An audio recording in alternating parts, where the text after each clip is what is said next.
Before we start today's show, we want to invite you to stick around at the end of the episode to enjoy a preview of a new podcast that premieres on July 14th. As the industry's exclusive cannabis podcast network, MJBulls is proud to present Women Leading in Cannabis.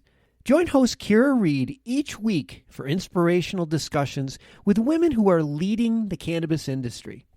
Welcome to another episode of Hemp Barons. I'm Dan Humiston, and on today's show, we have another hemp first mover.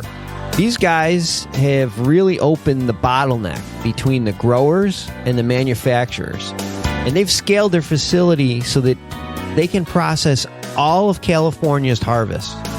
Let's join my conversation with John Figueiredo and Joe Wynne from Sisu Extracts.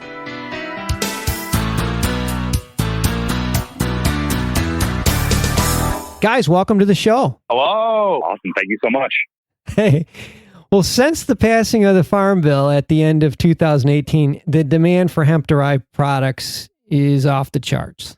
Unfortunately, there just aren't enough crops to cover the demand, and just the nature of the crops make it so that you can't use a lot of the pre-existing agriculture infrastructure. So even if there were enough crops, there would still be a bottleneck because there just aren't enough processing facilities.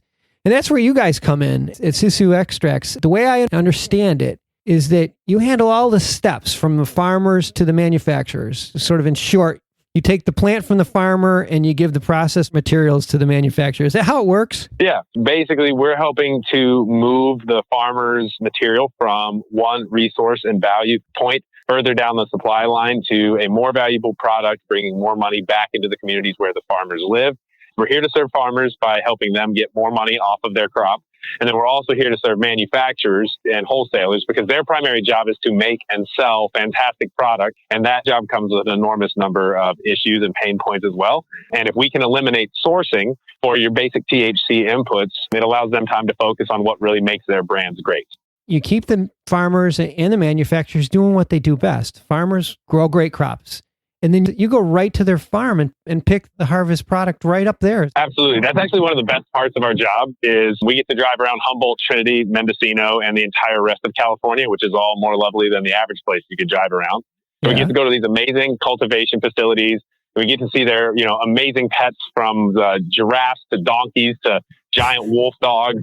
And we get to meet these amazing folks and walk through their fantastic gardens and see their beautiful homes they've built out in these rural places. And then we get to pick up these flowers that make everyone happy, and we bring the magic down the mountain and pump it out to the cities. And it really makes a difference for a lot of people. It's definitely the best job I've ever had. Oh, it's so cool. And you have a really, really, I think, fair way to share revenues with the farmers. You want to explain maybe briefly how that works? Yeah, absolutely. One of the big things we noticed when we got into the market was that trim is a pretty undervalued resource. And I think a little bit later, we'll be able to go into this more specifically. But what we basically acknowledged was up front, there was a lot of room for us to pay farmers more for the trim and C-grade material that they couldn't sell otherwise.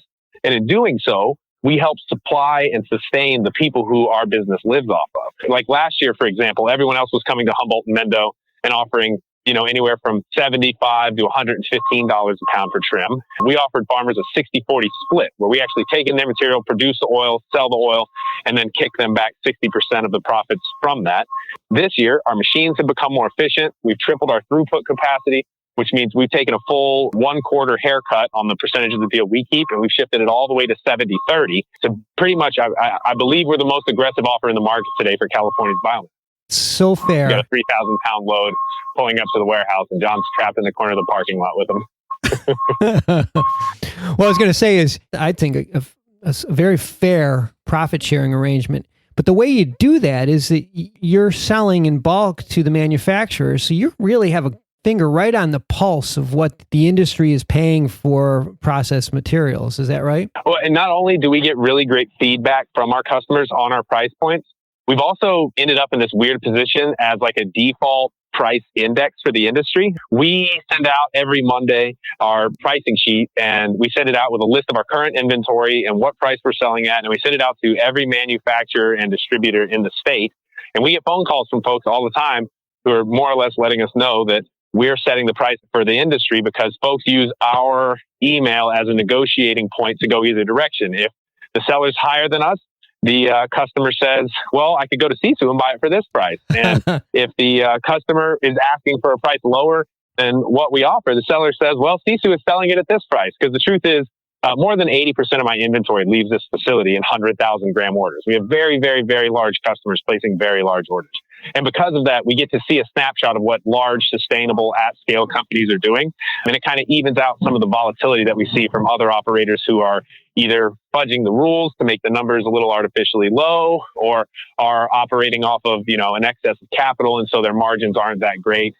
So we get a very, very good picture because of who we get to deal with. And you're absolutely right. It's nice to have all that info coming in. You're kind of like Vegas setting the odds. I mean, you set the price for the industry because you're doing such big volumes. Well, let's jump ahead and talk to us about some of the finished products that you provide to manufacturers. We are providing multiple sides. So as of right now, we do sell to manufacturers, but really the bulk of our business, it goes to large vape cartridges. So concentrates are representing anywhere between 25 to 50% of the market. And as of right now, we are single-handedly sourcing some of the largest companies in the world right now. So they're all the companies that the names of that are on the shelves of dispensaries. That's our oil. I went to San Francisco last week, and when I went through a dispensary, I was looking through it and just got a big smile on my face because 80% of the cartridges and all the concentrates we sell to on a regular basis.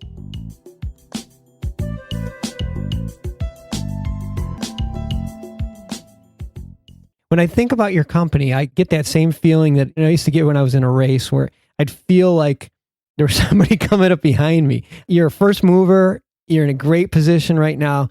It's going to be hard to hold this position in this race because, I'm just seeing everybody wanting to get into this industry, your sector of this industry, I should say. I'm assuming to expand your business is not going to be cheap. I'm assuming you're going to need to in order to stay competitive. The nature of the game is always expansion. So what we're looking at is, we look at this like a commodity. There's kind of two ways to look at it. One side, I heard someone explain it interesting. They were basically saying that it's kind of like the olive industry. So you have really high-end olives, but then you also have olive oil, which is the commodity. And so really we're focusing on the commodity side of the market, and we're starting to get larger machines. And as we get more operationally efficient, we want to be able to pass on those savings, just like an Amazon or something like that, to our clients. And we want to make sure that our customers get the better end of the deal. And that's what we're focusing on a regular basis. Well, and you're in California, so it's such a gigantic market there.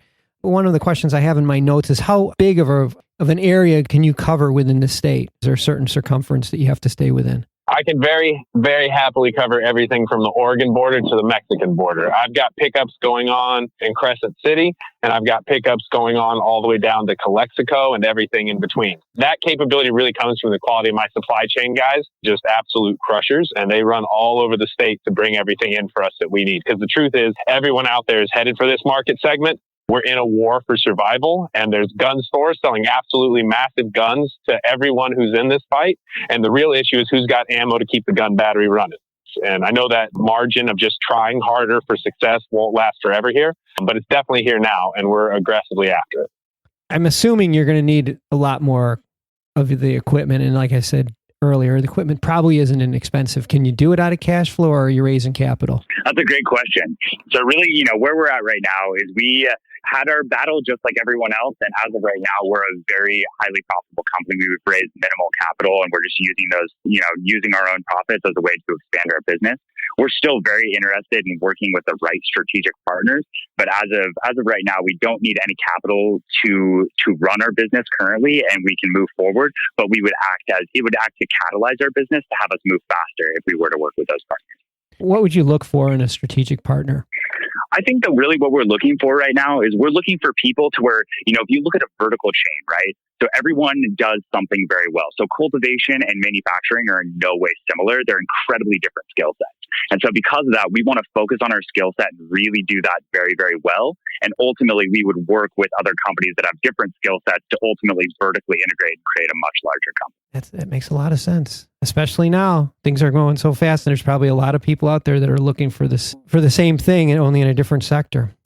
We've been speaking with John Figueiredo and Joe Wynne from Sisu Extracts, and we have all of their contact information and in strategic partner information on the MJBulls website. I'll tell you, there's so much about this space that investors love. If you guys ever decide to do a raise, I'm sure you won't be long to get that thing funded. So, guys, it's been great talking to you. Well, yeah, and absolutely. Thanks for taking the time. And you're 100% right. When we did our very first fundraise, we had folks who you would have never expected, really refined guys from out in the Midwest who you'd have expected to have leanings headed the other direction, really showed up for us. And like John said, the business is super profitable and things are going incredibly well. But I have seen absolutely amazing deals going on out there. If we were able to connect with the right people and able to set up a good deal that would allow our company to grow at a faster speed, I can assure you we would be curious to look into it. Well, that's good. That's good. Keep your options open. Guys, good luck. Yep. And thank you so much for your time. Thank you.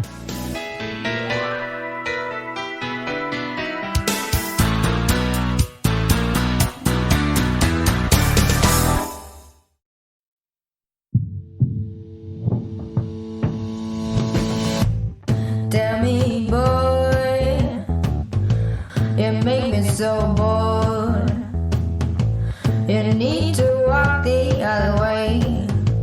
I tell you once more. Please get out of my way. I don't want you no more. We're done here, boy. I know you think you're so fine, but you can't see it. I've been wanting to unwind.